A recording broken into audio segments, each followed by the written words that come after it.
this gun is literally broken. Infinity Ward stated that they added a small damage reduction and also added additional long-range damage drop-off. Whatever they put in those patch notes is definitely an understatement, and it proves that you can't really take whatever they put in those patch notes at face value. Pre-season 2, we had a 2-shot headshot from 0 to 45 meters, and then from 46 meters and beyond, it's a 3-shot kill. With my testing, it's an infinite range. The farthest range that I got to, and I'll show you guys in a little bit, was about 75 meters. Now, the reason why I didn't really care to, go out to 100 plus meters, because in multiplayer, it's fairly unrealistic to get a headshot from that range. But nonetheless, you're guaranteed a 2-shot kill pretty much in every single multiplayer map that we have right now in the game. Now, for the upper torso, they did buff this as well. As the patch notes stated, this basically just makes an already meta weapon just super overpowered at this point, because previously it was a 3-shot kill up to 45 meters, and now it's been boosted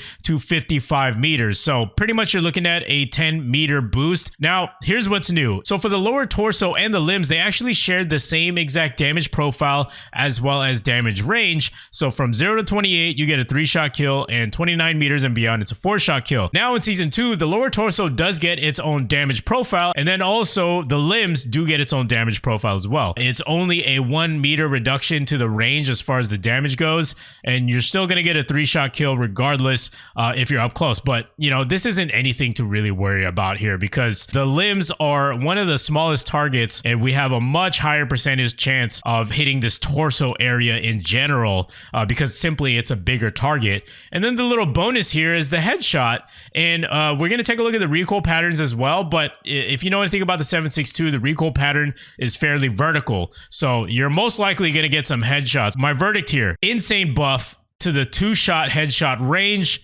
and you get a 10 to 17 meter damage range buff to the torso. Now for the limbs, like I said, they do get a 1-meter reduction to its damage range, but despite the limbs damage profile separation, overall, it's top tier meta weapon, and it just makes an I already dubbed this weapon, even pre-patch, a meta weapon. So it makes an already meta weapon that much more superior, which is absolutely insane. All right, so for this first clip, this is tested at 75 meters. We're going to be going with the headshots here. All right, so there's 1. And there's 2 shots to kill. Absolutely insane. And there you go. You see the confirmation there of how many meters it was to get the kill. This is just incredible. Like, this buff is just insane. So let's move on to the upper torso here. Even if I did show you the values, I still want to show you guys, how I came up with these numbers and how I tested it out. All right, so this is at 55 meters, and we're aiming purposely for the upper torso.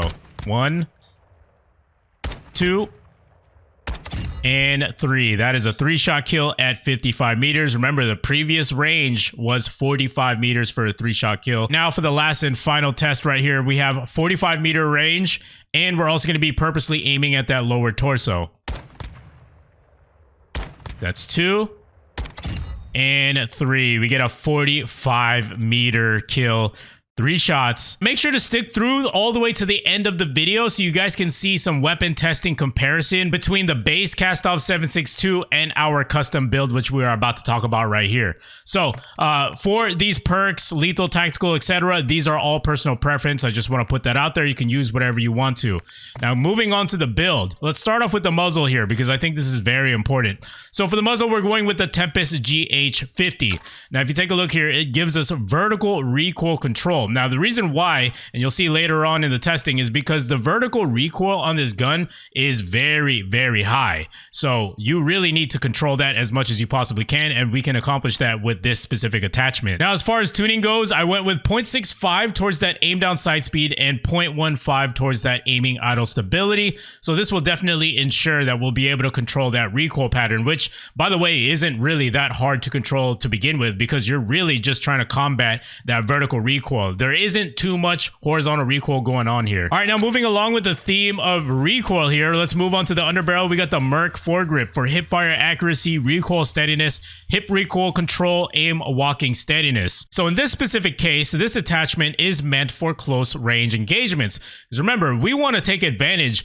of that 2-shot kill to the head or that 3-shot kill to the body. So we have a lot of range to work with here, but in case we get into close quarter combat, this attachment is going to help us out. All right, now for my tuning, I went with 0.36 towards that hip walking speed and 0.18 towards that aim down sight speed. All right, now for the laser, I went with the FSS OV laser. So this gives us aim down sight speed, aiming stability, and sprint to fire speed. Now that aim down sight speed is nothing to sleep on. This is literally a free aim down sight speed attribute, which is really going to contribute to your overall ADS.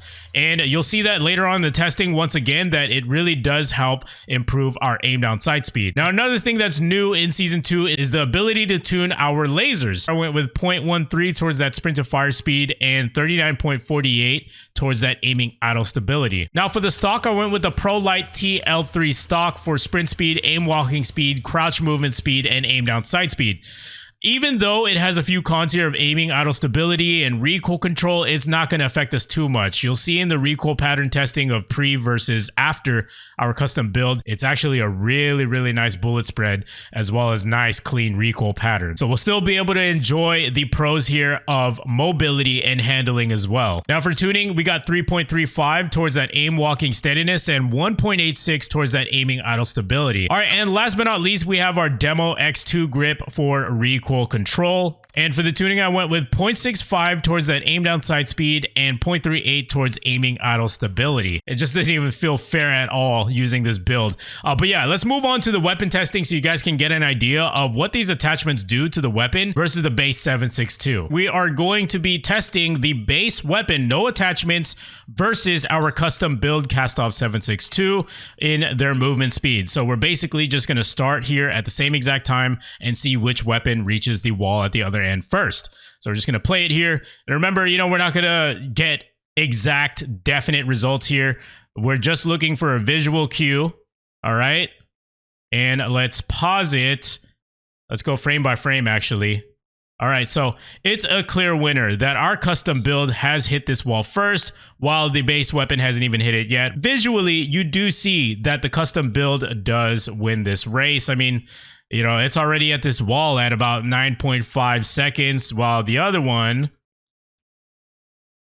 took around, let's say ballpark 9.8 seconds. So obviously it's a lot clearly faster. All right, so for this next test, we're going to test out the aim down sight speed comparison. So since I'm hand testing this, what I typically look for is the movement in the background. So once you start seeing that zoom in effect in the background, that's when you want the timer to start. And then once the zoom in effect stops, that's when you want to stop the timer, and that's how we'll figure out our ADS. Remember, albeit this is hand testing, so take these numbers with a grain of salt. Right now, we're looking for any significant changes to its ADS compared to our custom build.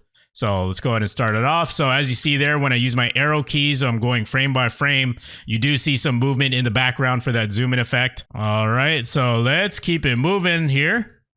We're going to wait for that background to stop moving. Still going frame by frame. And we're going to go a little bit further here just to make sure. All right, let's go back one more frame. See that small, tiny little movement? You could say ballpark around 270 milliseconds or 275, 280, around that range. All right, and here's our custom build. Let's go ahead and go through with the same exact protocol. All right, the zoom in has started. The timer has started as well. And we're just going to keep going here.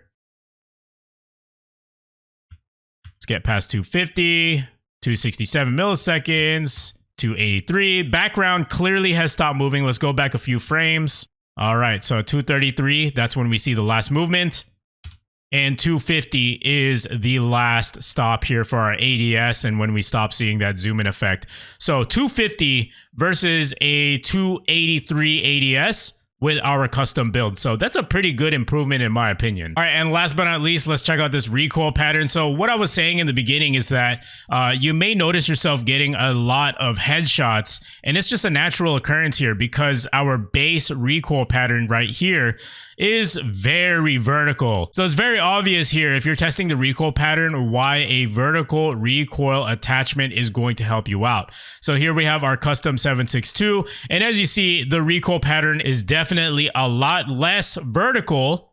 And also the bullet spread is much tighter, it's a lot cleaner, and this is going to translate into an easier recoil pattern to control in a real life situation. So if you want to counteract the recoil pattern, all you have to do is just take a look at the recoil pattern itself and then counteract that with your thumbstick. But with this specific attachment, it really shouldn't be that hard to control this recoil. You're only really having to worry about that vertical recoil at this point. There is some horizontal recoil control, but it is not really anything to worry about. Go ahead and check out my ASO hemlock video. The recoil pattern on that for the base weapon is very horizontal. It goes up and then all the way to the right. But in this case, it's purely vertical in my opinion, and I'm really satisfied with this result with our custom 762 build. So there you have it, guys. Hopefully you guys did enjoy the video. You found it informational, educational. If you did, make sure to leave a like. I'd really appreciate the feedback in the comments as well if you want to continue to see videos like this. So I hope you guys have a good rest of your day, and I'll see you guys in the next one.